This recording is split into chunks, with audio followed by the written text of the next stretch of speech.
Hello, everybody. Welcome to the event Journey to the West, presented by Singh Albatros.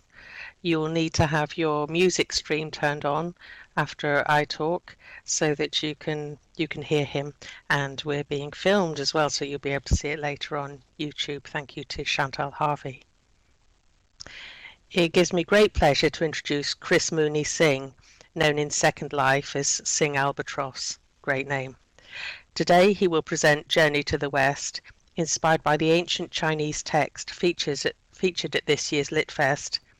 Singh has been on Second Life for many years. In his first life, Singh is an author of poetry and fiction, a filmmaker, and a teacher on an MA in creative writing, and he also has many other skills. He also organises literary festivals and other writing events, sometimes crossing over between the virtual world and real venues so that performers and students on both platforms can interact and enjoy each other's work. Starting out in life in Australia, he has moved from there to Singapore and India, and he's active in those and other countries. I know he's also been near me in London, and he's made contacts around the world who he visits, and he then lets them go on his stage where he is as well. Like other members of the Second Life community, Singh comes on very early in the morning and very late at night to be with us. It's the most difficult, I think, for his continent, and to share the experience of his part of the world. We appreciate that very much. I'll hand over to Singh for his presentation of Journey to the West. As I said, for those who've just come in, we're here to hear about the journey to the West. In the West in this case is not the West as we think of it in Western countries. It's China's version of the West, which is India. More about that later. Before we get going, I wanted just to start with a short audio poem of mine, just to get us in that classical Chinese mood, called In the Dog of Heaven Shop. Let's get it going here.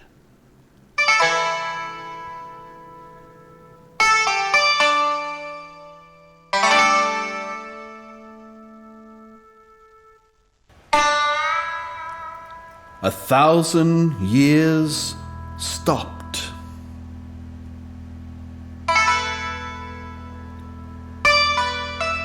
When schoolboys came like hornets, toppling the Ming vase. 1,000 years stopped.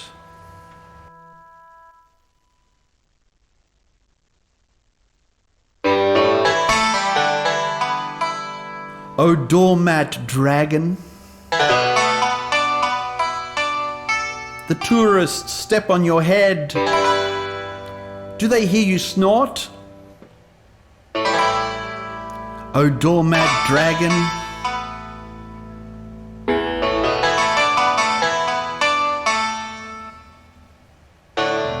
dragon.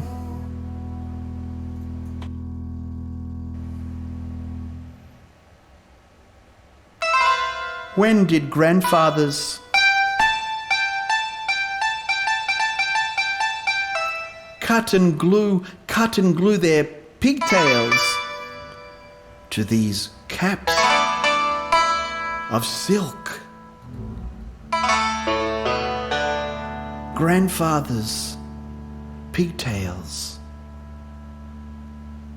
The dog of heaven guards the lucky cash register with porcelain eyes. The dog of heaven guards.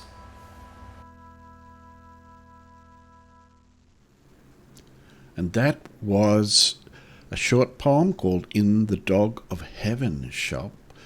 It was written about an experience going into a Chinese emporium. But what we're here for now is to talk about Journey to the West.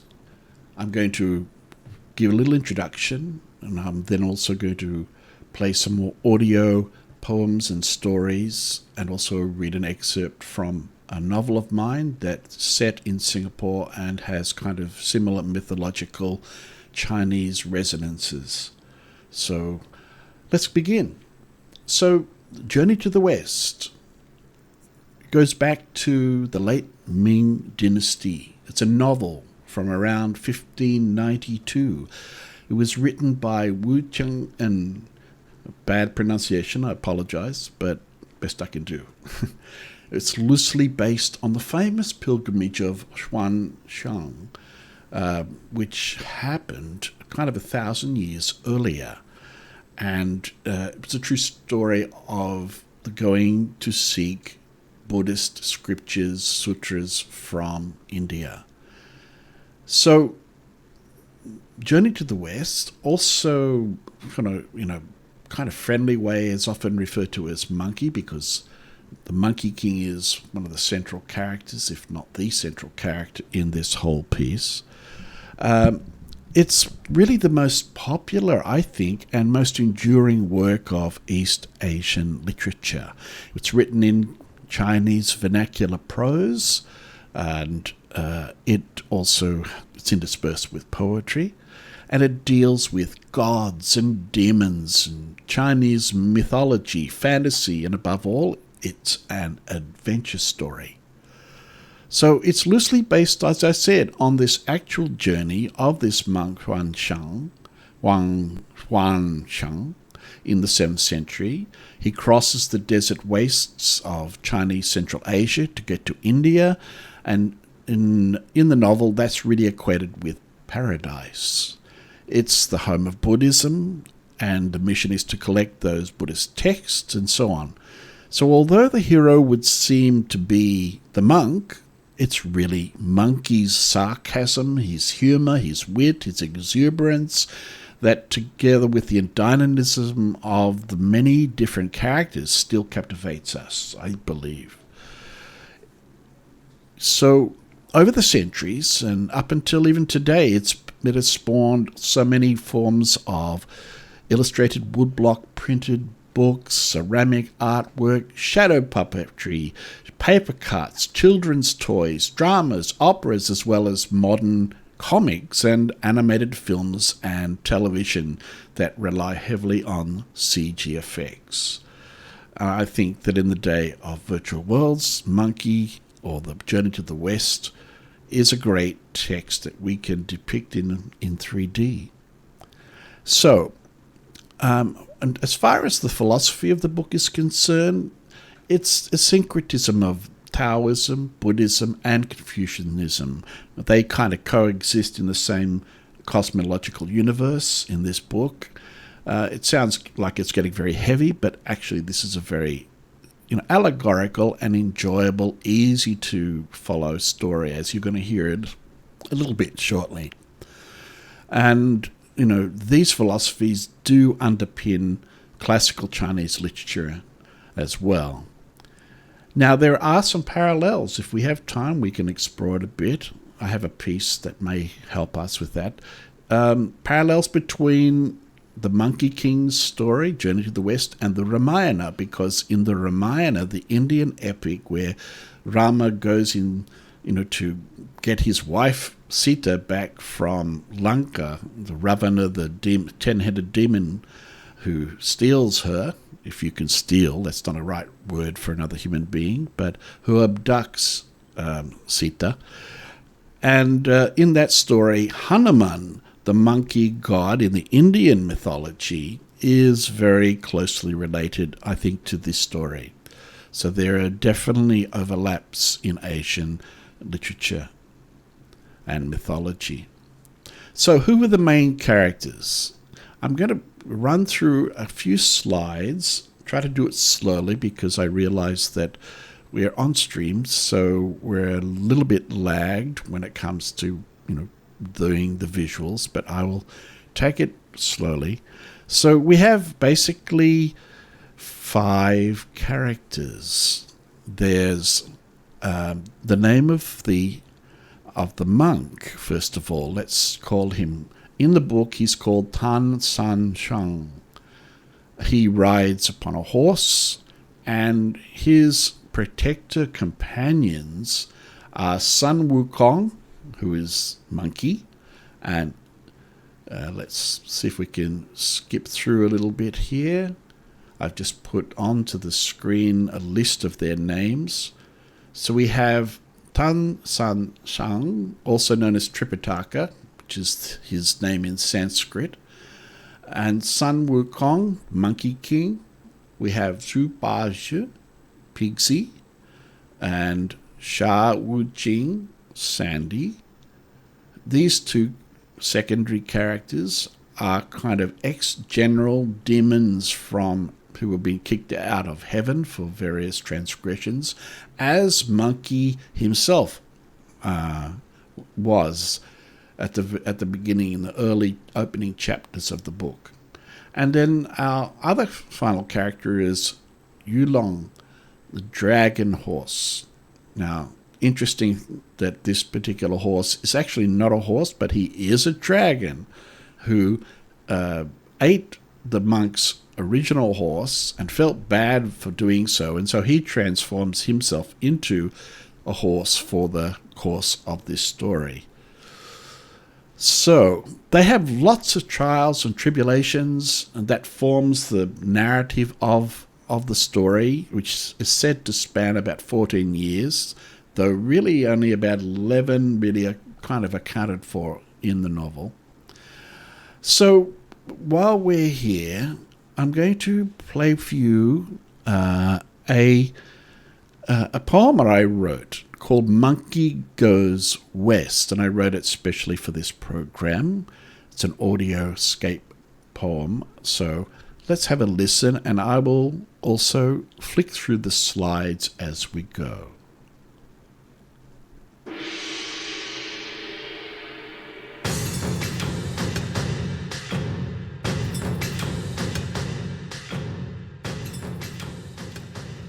Monkey Goes West. I am the monkey of monkeys. Sun Wukong is my name. A rhesus macaque and demon, a rebel, a trickster of heaven. I fell from the Buddha's grace, banished to a mountain of stone, until I atoned to serve venerable monk Tang San Zang, or Tripitaka in Sanskrit.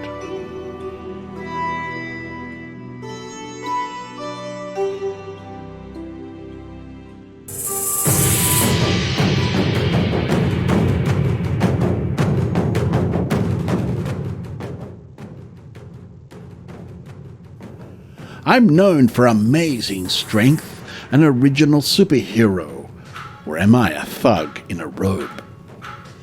With the speed of a meteor, I hold 2 mountains on my shoulders and travel 108,000 li in a single somersault.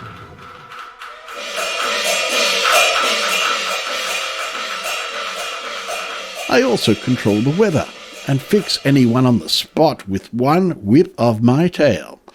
My enduring skill is evident among readers. I possess a monkey mind. I own the 72 transformations. Each hair on my head shapes to animal, weapon, or object, but due to the untrainable tail, being human is beyond me. My companions are Zhu Bajie, or Pigsy, the gluttonous one, with a slew of low desires. Tubby Trouble and Slacker, he begrudges my prowess. Sha Wujing, the least wise, like Pig, was once a general in heaven, but shattered the crystal goblet and was banished to a river. Finally enter Yulong, the white dragon. He gobbled Tripitaka's horse. In remorse, he transformed into the white equine, a horse that can talk, of course, to carry our monk to the west.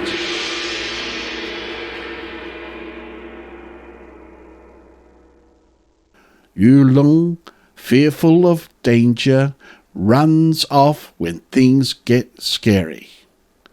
Broken down, spindle-shanked, what do you expect of a dragon pretending to be a horse, pretending to be human?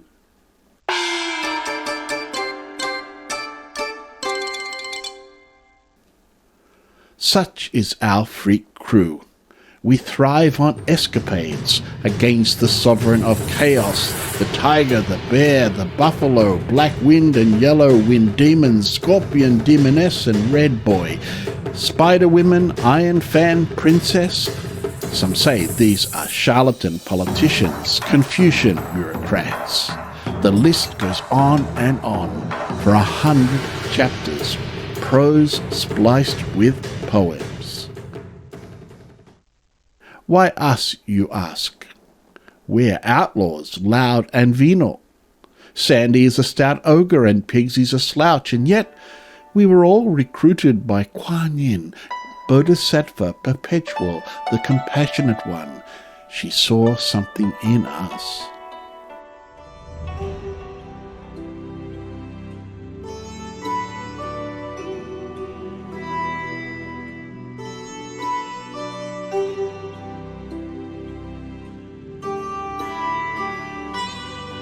In the service of the Buddha, mock monks we move, on the Nirvana quest. Demon-born we strive, and when we mess up, Master Tanzang San chants his migraine spell. Ah! A plain quotidian power that keeps us all in line.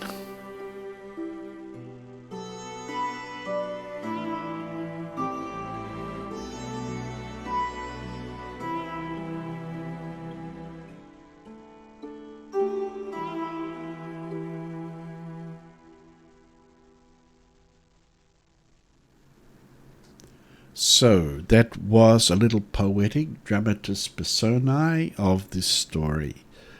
And this kind of whole quest it's quite vast to talk about. What the interesting thing to know about it, I believe, is that we have these imperfect creatures, just like us, these demonic but incredibly magical and talented people who, they're not people, they're kind of immortal beings who have been, kind of done some naughty stuff and have been sort of sent, in the case of Sandy, into a riverbed, and Monkey himself was initially locked up by Shakyamuni, actually.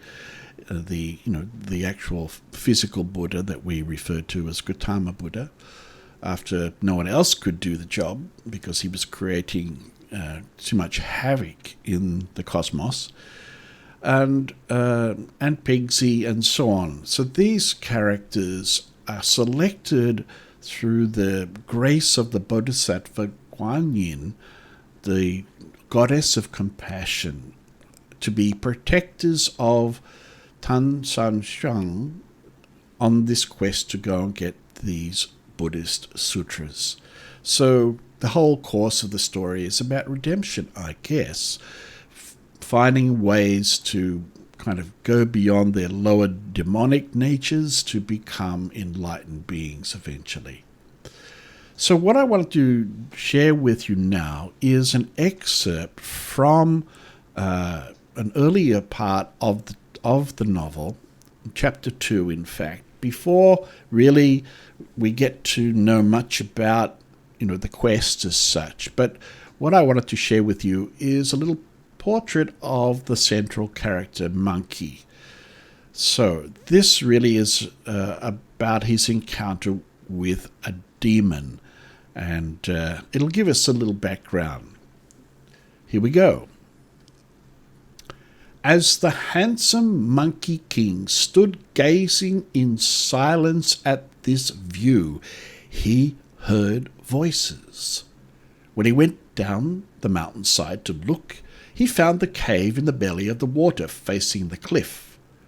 Several minor demons were dancing around in front of the cave doors, and they ran away as soon as they saw Sun Wukong. "Wait a moment," Sun Wukong said. "I want you to take a message for me. I am the king of the water curtain cave in the mountain of flowers and fruit that lies due south of here. I've come to find that demon of confusion of yours, or whatever he's called, the one that's been mistreating my children and grandchildren, and have it out with him." The minor demons scuttled into the cave and reported, "A disaster, your majesty." "What do you mean, disaster?" the Demon King asked. "There's a monkey outside the cave," the minor demons reported, "who says that he's the king of the water curtain cave on the mountain of flowers and fruit. He says that you have been bullying his children and grandchildren, and he's come to specifically find you and have it out with you." The Demon King laughed.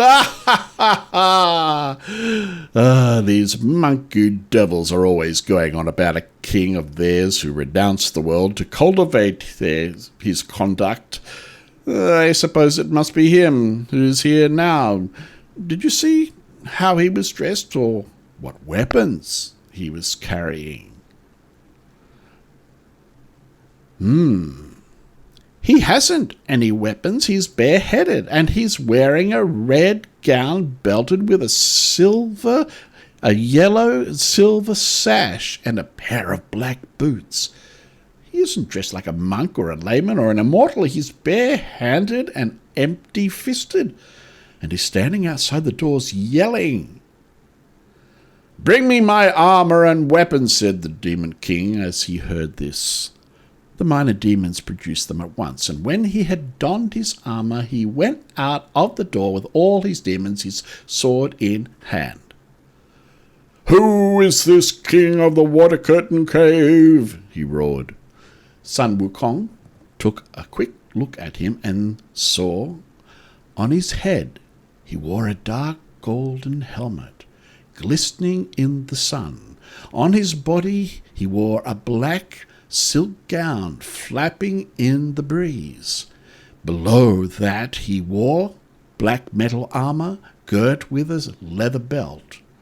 On his feet he wore patterned boots as splendid as a field marshal's. His waist was 10 feet round, and his height was 30 cubits. In his hand he held a sword with gleaming point and edge. He called himself the Demon King of Confusion, and his appearance was truly dazzling. "You insolent demon!" shouted the Monkey King. "Your eyes may be big, but you can't see who I am." The Demon King laughed at him.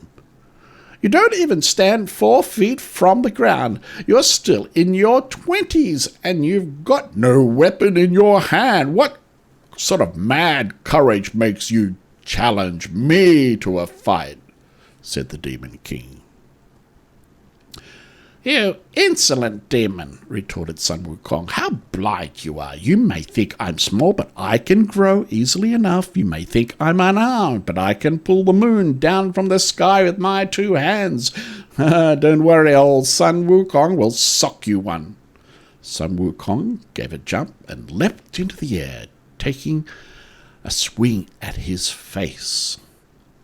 The Demon King put out his hand to stop him and said, "Look how big I am, you dwarf. If you use your fist, I'll use my sword. And I'd only make myself look ridiculous if I killed you with a sword, wouldn't I, Wait till I've put my sword down, and then I'll give you a display of boxing." "Well said," exclaimed Sun Wukong.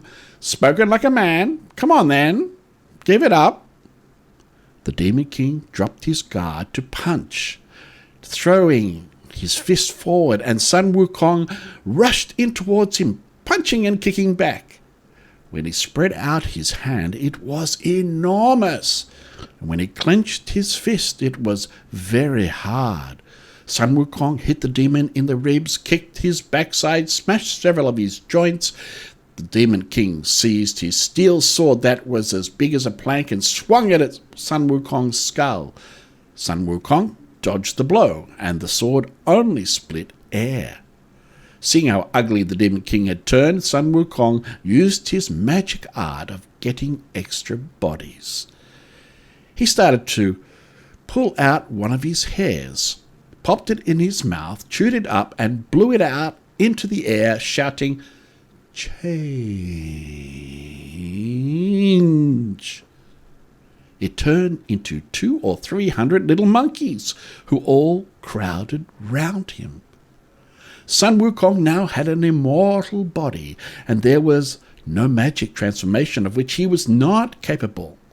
Since he had followed the way, he could change each of the 84,000 hairs on his body into anything he wanted. The little monkeys were too quick and nimble for sword or spear. Look at them, leaping forwards and jumping backwards, rushing up and surrounding the Demon King, grabbing him, seizing him, poking him in the backside, pulling at his feet, punching him, kicking him, tearing his hair out, scratching at his eyes, twisting his nose, all picking him up together and throwing him to the ground. Thump! They went on until they had beaten him to a pulp. Sun Wukong snatched his sword from him, told the little monkeys to get out of the way, and brought it down on the crown of his head, splitting it in two. Then he led his forces charging into the cave, where they exterminated all the demons, big and small. He shook his hair and put it back on his body. The monkeys who did not go back on his body were the little monkeys the Demon King had carried off from the water curtain cave. Sun Wukong asked them how they had got there. There were 30 or 40 of them, and they replied with tears in their eyes, "It was after your Majesty went off to become an immortal. He had been fighting with us for the last 2 years. He brought us all here by force. All the things here, the stone bowls and plates, were stolen from our cave by that beast." "If it's our stuff, take it all out," said Sun Wukong. He then set fire to the belly of the cave of the water and burnt it to a cinder. "Come back with me," he ordered the monkeys. "Your Majesty," they replied, "when we came here all we could hear was the wind howling in our ears as if it blew us here. So we don't know the way. How are we going to get back?" "There's nothing at all to that spell he used," said Sun Wukong. "I can do it too, as now I have only to know the smallest bit about something to understand it completely. Shut your eyes and don't worry." Splendid Monkey King, he recited a spell, took them riding on a hurricane, and then brought the cloud down to the ground. "Open your eyes and look, children," he shouted. As soon as the monkeys' feet touched the ground, they recognized their home. In their delight, they all ran along the familiar path to the cave, and the monkeys who had stayed in the cave all crowded in as well. They divided themselves into age groups and bowed in homage to the Monkey King. Wine and food was laid out to celebrate, and they asked him how he had defeated the Demon King and saved their children. When Sun Wukong had told them the whole story, the monkeys were in full admiration. "Where did you learn such arts, Your Majesty?" they asked insistently. "When I left you," Sun Wukong replied, "I followed the waves and the currents and drifted across the eastern ocean to the southern Jambu continent. Here I taught myself to take human form and to wear those clothes and boots. I swaggered around for 8 or 9 years, but I never found the way. So I sailed across the western ocean to the western continent of cattle. After long inquiries, I was lucky enough to meet a venerable immortal who taught me the true result, which makes me as immortal as heaven, and the great Dharma gate to eternal youth. The monkeys all congratulated him and exclaimed that his like could not be found in 1,000,000,000 years. Sun Wukong laughed and said, "Children, we should congratulate ourselves on having a surname." "What's your Majesty's surname?" the monkey masses asked. "My surname is now Sun, and my Buddhist name is Wukong." The monkeys all clapped their hands with joy and said, "Your Majesty is old Sun, and we are second Sun, third Sun, thin Sun, little Sun, a family of suns, a nation of suns, a den of suns." They all offered old Sun their respects, with big plates and small bowls of coconut toddy, grape wine, magic flowers, and magic fruit. The whole household was happy, my word. By uniting themselves with a single surname, they are waiting to be transformed, to be transferred to the register of immortals. And that is our little excerpt from this wonderful 100-chapter epic work, Journey to the West. And hopefully it'll give you a flavour of the hijinks, the comedic nature of the story, which also has lots of important philosophy behind it as well. All right. Glad that you're travelling here with us. I'm flicking through a couple of the slides now. If you look up ahead, you'll see a depiction of monkey doing battle with a demon, and he meets with lots of demons along the way. Of course, I mean, he's a demon after all, but he's a good demon, let's say, a demon being redeemed. All right, so glad that you're enjoying that, and just take a moment here to welcome people who have come along. I can see Judy too, welcome, and Silver Fox and Heather and Wavelocks and Leslie. How are you doing, Leslie? Good to see you here. And Ava, is it? Ailva? I'm not sure. Ailva. I'm not sure if I'm pronouncing your name correctly. And Gillith. And there are others here in the distance, but I haven't been able to fully get your names yet. There's Willie Nort, and welcome to everybody. So let's move on. These pictures that I'm showing you now come from Singapore, and they come from a particular place called Ha Po Villa. Now, this is an interesting part of Singapore's history. Two brothers came together at one point and created a product called Tiger Balm, well known throughout the world. It was the formula from the family back in Fujian in South China. One brother was the chemist or the herbalist, and the other brother was the marketing genius. And as a kind of homage to their traditions, they created their villa on many hectares of land on a hilltop. And so here they created a kind of a Chinese mythological Disneyland. I'm just going to flick through a few of the slides here because they also depict Journey to the West, and I thought it'd be interesting just to kind of give you a little contemporary look at some of the parts of this place and this weird kind of mythological Disneyland. Somewhat kitsch, you could say.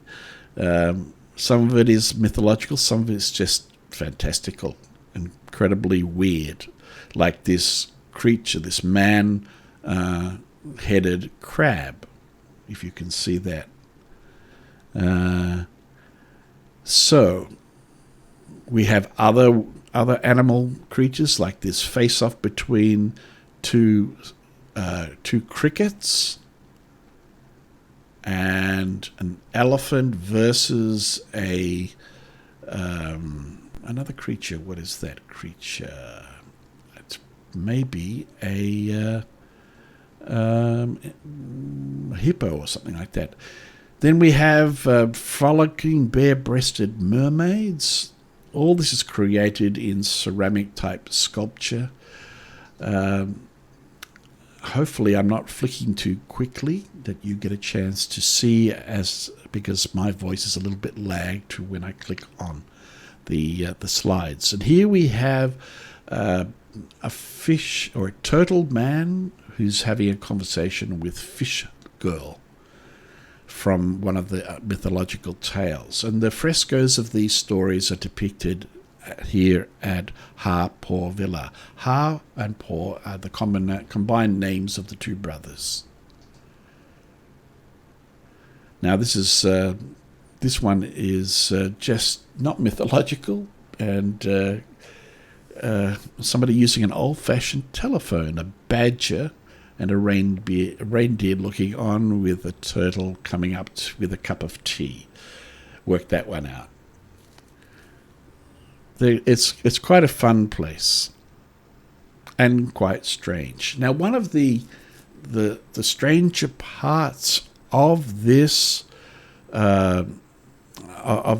mythological place are the 10 hells, depicting those 10 demonic places. Last time I read an excerpt from my novel, Ghosts on a Bumboat, and that story took us through those 10 hells. But I thought I'd read another part of the novel tonight. So let's have a look at this section. My novel really is it's a set in contemporary Singapore, but just like Monkey, the shape-shifting demon god who can change into any form that he likes, so does the central character of my story in this kind of urban fantasy, speculative type fictional novel set in modern Singapore, which has an underbelly of mythology, both Chinese, Malay, and Indian, which are the three dominant kind of cultures in Singapore. So the main character of my story, Ghosts on a Bumboat. Bumboat refers to a flat-bottomed barge that was used to unload sailing vessels in the 19th century, early parts of the colony. And in the Singapore River lives the guardian of the water clan, a golden carp. That's his favoured form, although he can be any form he or she wants to be. The golden carp isn't really a he or a she, so androgynous, I guess. And what's the purpose of this golden carp and the water clan? Well, he's a benign elemental force. He or she is a benign elemental force, can appear in any body of water or take any form on land, and oversees a group called the Water Clan, which is composed of humans who he recruits, animals, and also other kind of elemental forces. So in this story, we have the main character of the story, Captain Alvin Lee, who is a new recruit to the Water Clan, and he has been taken off to meet with the superior of the Golden Carp, the guardian of the Water Clan, who controls not only Singapore, but this character called the Geomancer controls the region. And he lives inside a hill. Now, in this section, all of the characters, they speak telepathically. And Alvin, who is a new recruit to the Water Clan, has suddenly had his telepathy switched on in an earlier chapter, and he can also converse. So here it begins. So the first part is where the golden carp speaks. The sun halos the hill. I have directed Alvin here to meet my clan counterpart and mentor. An elemental guardian like me, he can inhabit any form. This being administrates, like me, from the 8th plane, yet is a century or two my senior. His earth residence is here within the hidden layers of clay and rock. Tough and severe, he travels along the dragon veins, running underneath the Malay Peninsula and beyond. His jurisdiction covers the whole of Southeast Asia. Thus, our little island is just one of the centres in his portfolio. He is very busy, hence my difficulty in getting time with him. I sense him now on the higher portion of the side trail of Little Guilin, the lake and mountain fenced off from the public. Alvin, it is time to meet the geomancer. Alvin slipped through the wire and took the southern track up the wild back of the little mountain. As he walked the steep incline, he caught a glimpse of an upright staff pointed on the rise above. Poised there on the rise above, a cloud of birds fluttered in the upper tree tangle, chirping, "We are with you, Captain, this way." Squirrels scurried, flashing their black stripes up tree trunks, while a squadron of tiny dog-faced bats turned and returned above. "Continue up the steps to the rise, Captain." But when he reached the designated spot, there was no sign of the moving staff. The golden carp speaks. "A word of warning, Captain. The geomancer and I rarely meet, and only then about desperate matters. Be careful what you say." There was an opening covered by thorn bushes. Without warning, the tall stick poked from inside, revealing a crack for Alvin to squeeze through. It was narrow and sharp. Thorns lashed out at the intrusion, drawing blood.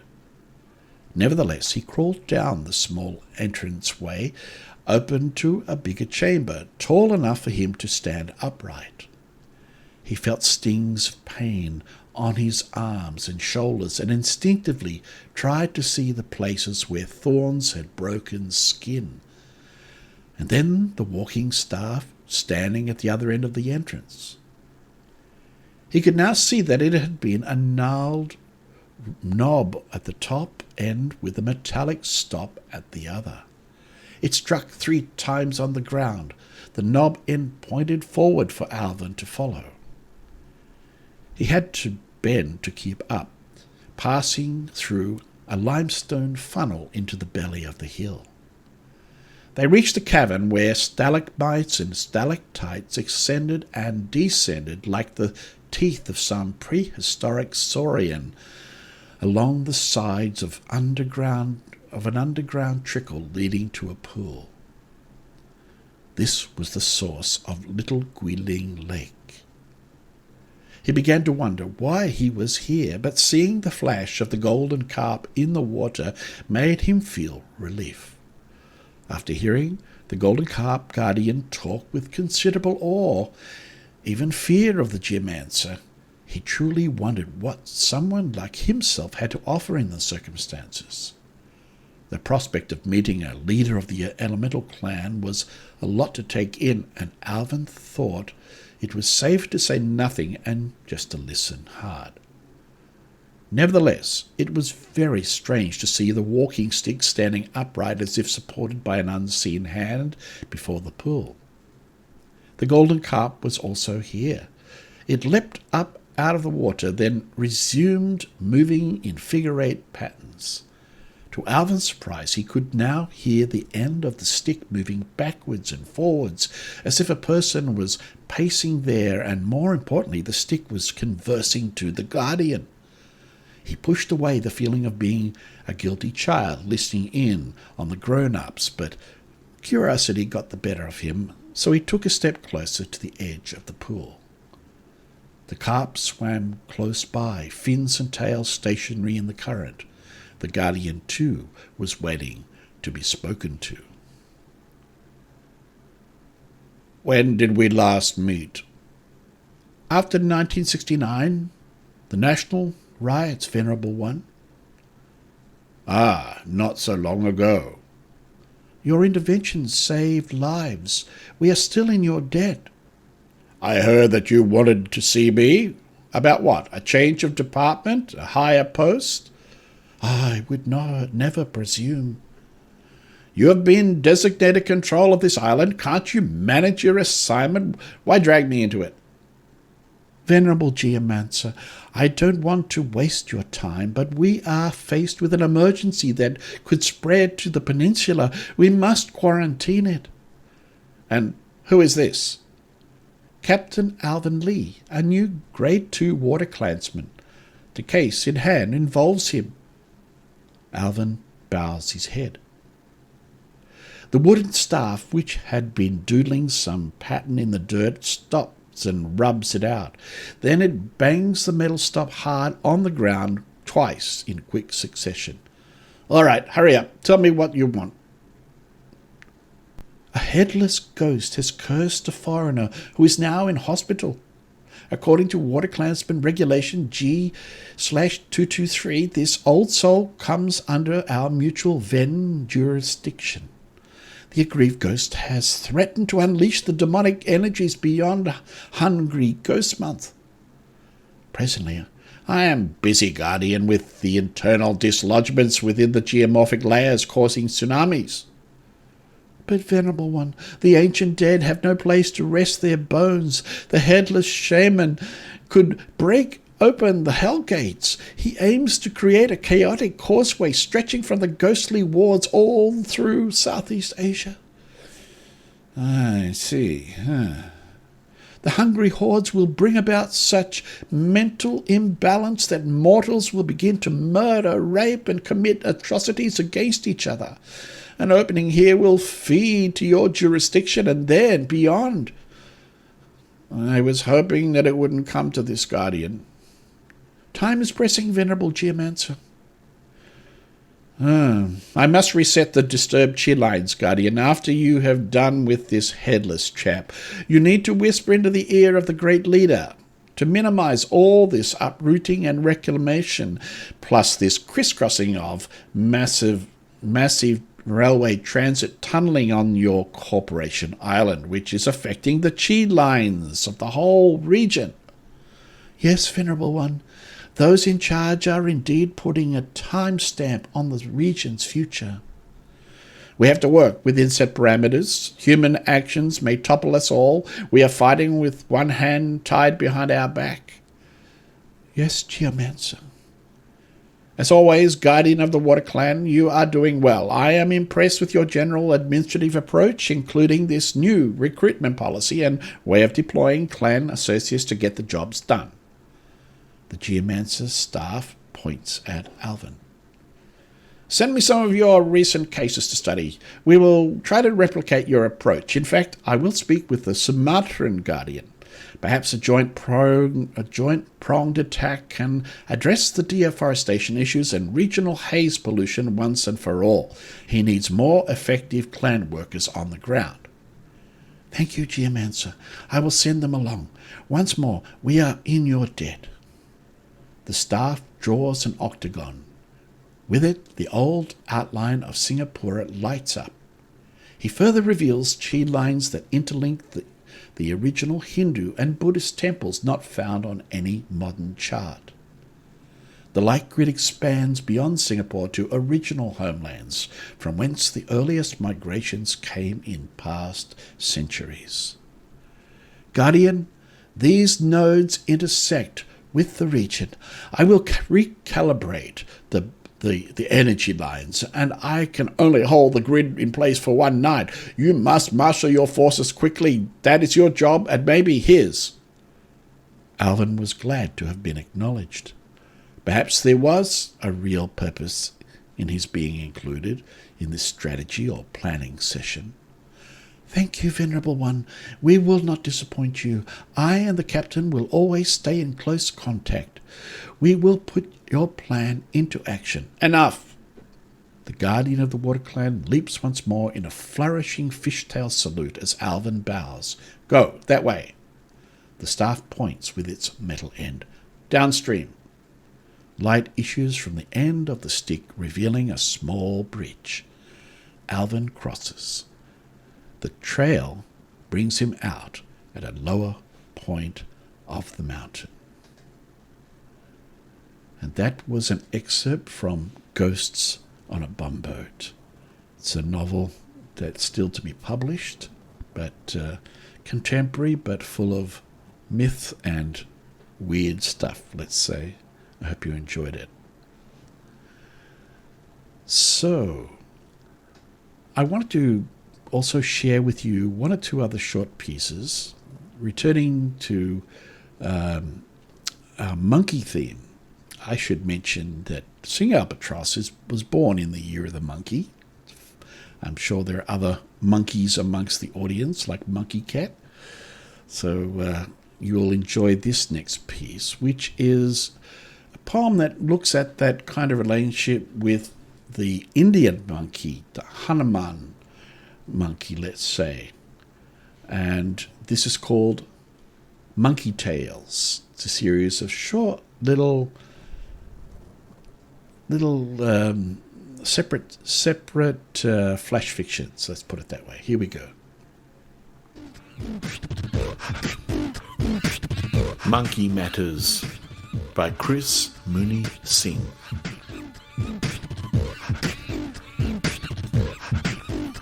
Monkey circus comes to the village.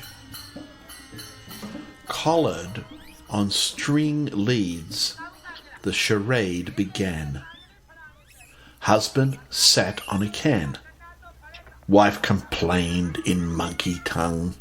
He cupped hands over ears. Her complaints got louder. Sick and tired, he cuffed her. She ran off screaming. He'd done it now. The turbaned trainer passed a banana. Husband offered, wife took, twisted off the squishy neck, ate. Then, eyeing spouse, gave half back. Peace was restored. Years away from arranged marriages, children whistled and clapped. The white-cheeked macaques walked forward on hind legs. Time to pay. The foreign teacher dropped 3 grubby rupees into the monkey cup, one for each ex-husband.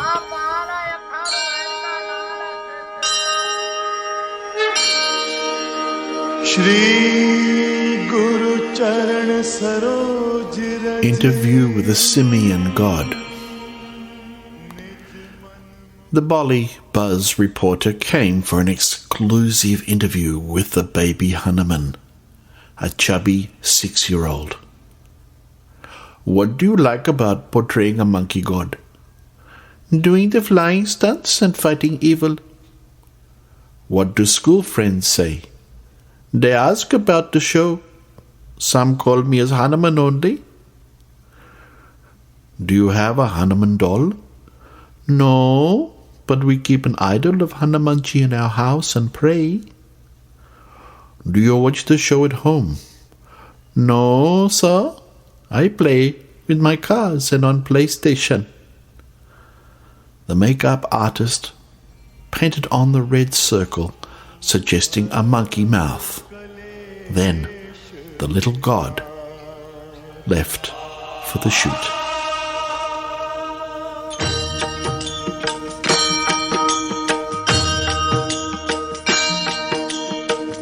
Jai Hanuman.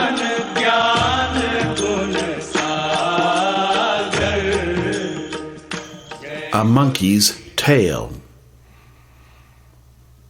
The medical delegation came to see the living monkey god.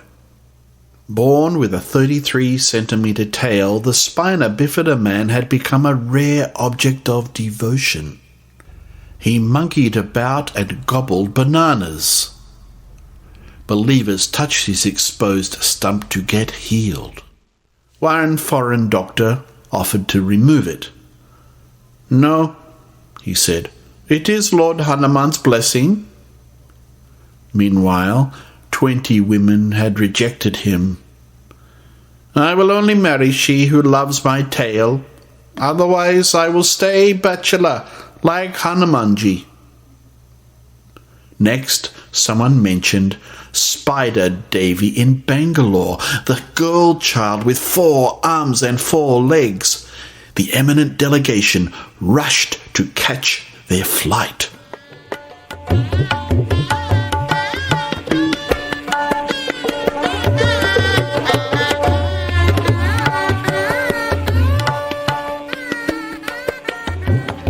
Monkey art. At the station, they saw the god on the pavement. He wore a gilt crown, loincloth, his whole body painted orange red. Garlanded with marigolds, he also had a yogi's traditional rudraksha rosary about his neck and upheld a big gada, a shiny mace, his symbolic weapon.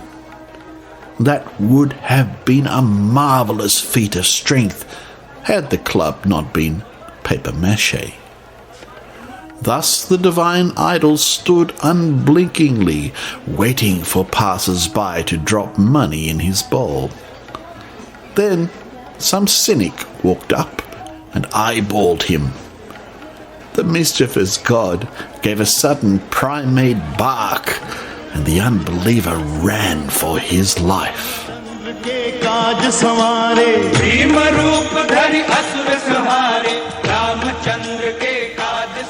A blind eye. Mahatma Gandhi owned one possession, a statuette of the 3 wise monkeys, who together embody the proverbial maxim to see no evil, hear no evil, speak no evil. When India was partitioned in 1947, slicing Punjab like a melon down the middle, M.K. Gandhi could not turn a blind eye. Neither could he stop the exodus and mutual slaughter of millions of Hindus, Sikhs and Muslims. After the killings, Nathuram Godse, an anti-Muslim Hindu nationalist, fired 3 bullets from his Beretta point blank into Gandhi's chest. "Hey Ram," uttered the god-man dying. Hanuman's brethren munched fresh contraband in the trees.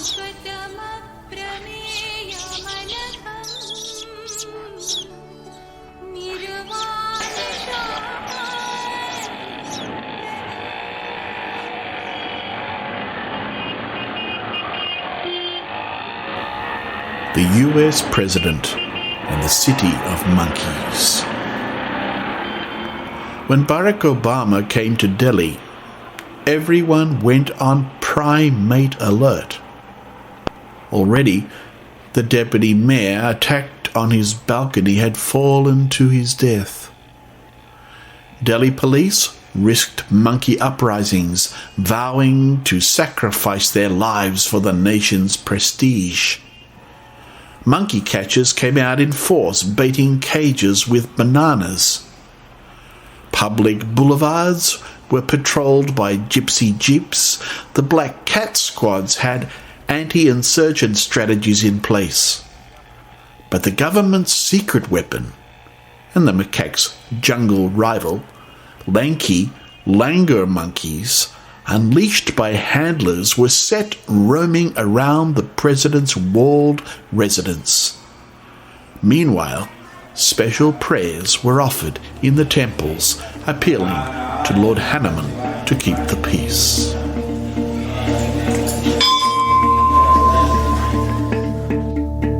Monkey rule. Despite the lying of the microphone, there will be the noble bellowing of a buffalo. Despite hydroelectric schemes and promises, there will be a cuckoo drinking only raindrops. Despite the hunting season on dissidents, there will be another mongoose on the road. Despite machine guns in the bazaar, there will be a militia of minor birds. Despite the cost of dignity, there will be a sacred cow to stop the traffic.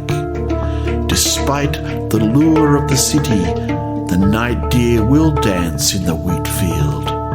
Despite the rise of fanatics to government, there will always be monkeys to rule the ruins.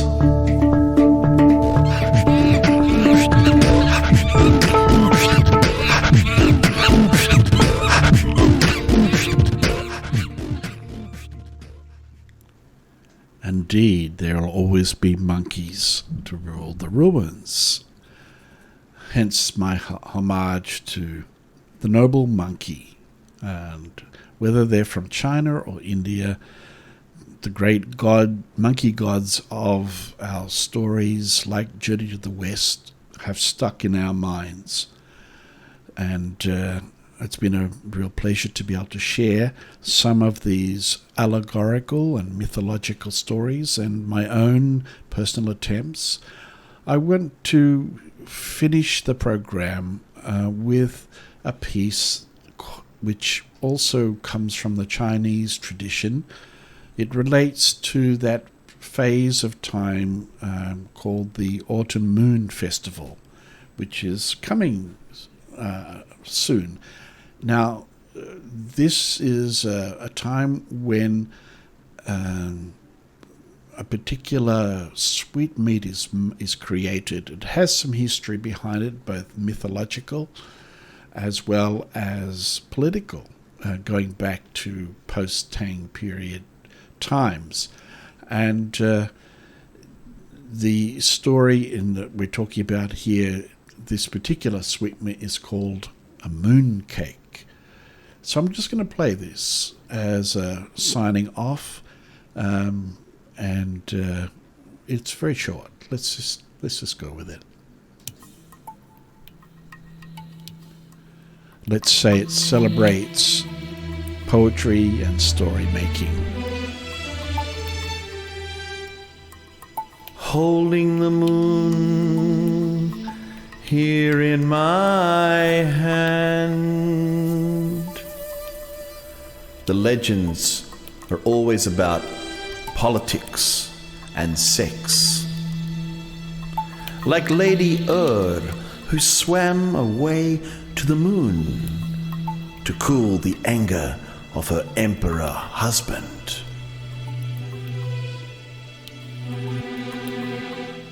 Or another tale tells how rice paper messages were baked into sweetmeats to unseat a government.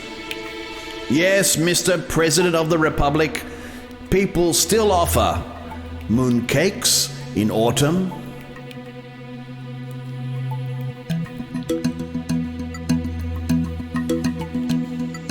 Putting aside all the high-flown myths, let me steal you away from the old cake shop and its sexy legends tonight. I simply want to eat you, mooncake, with or without your jade rabbits, three-legged toads, moon lady designs, and cinnamon tree grows baked on top. I want all of your red date smoothness, your black bean paste possibilities, your eclectic garnish of nuts. Let's get fat on double egg yolks, solidified into lotus lard. Let me tear you open like red cellophane. Let me unlid you and reach inside. Let me bite into you hard with force and determination. Let me search out your moistness with my tongue.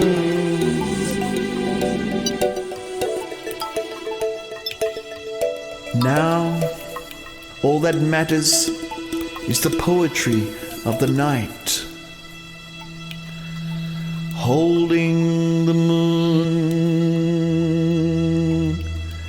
here in my hand. And indeed, that's what we're trying to do, I think, as writers, as creators. We hold the moon in our hand and try to make that light shine on anything that we create. And I think that's perhaps part of the power of myth as well. Stories like Journey to the West have incredible amount of light in them, and it's been my pleasure to try to shed some light on some of the story and some of those traditions. And I'd like to thank you very much for the time that you've given us with your ears, and to thank Chantal for recording this, and for Adele for introducing it and setting this up. If you're interested in any of my other writing and work, I'm going to drop a URL in here to the chat. That'll take you to my website and various things. And there's also a book that you can download, a free ebook, and feel free. Just go there and subscribe to it and enjoy that book. And inside that book, there is an embedded video of my recent, that film that I was talking about very early on before we began the program, which is a sort of blended reality bit of filmmaking that combines machinima work with kind of storytelling from Singapore, where I live. And so feel free to kind of go there, download that ebook, and drop us a comment anytime. Love to keep in touch. You can always check me out as Chris Mooney Singh on Facebook as well. I'll write my name in the chat. And Singh Albatros in Second Life. Without further ado, thank you very much. And I will end the stream here and come back into real life chat.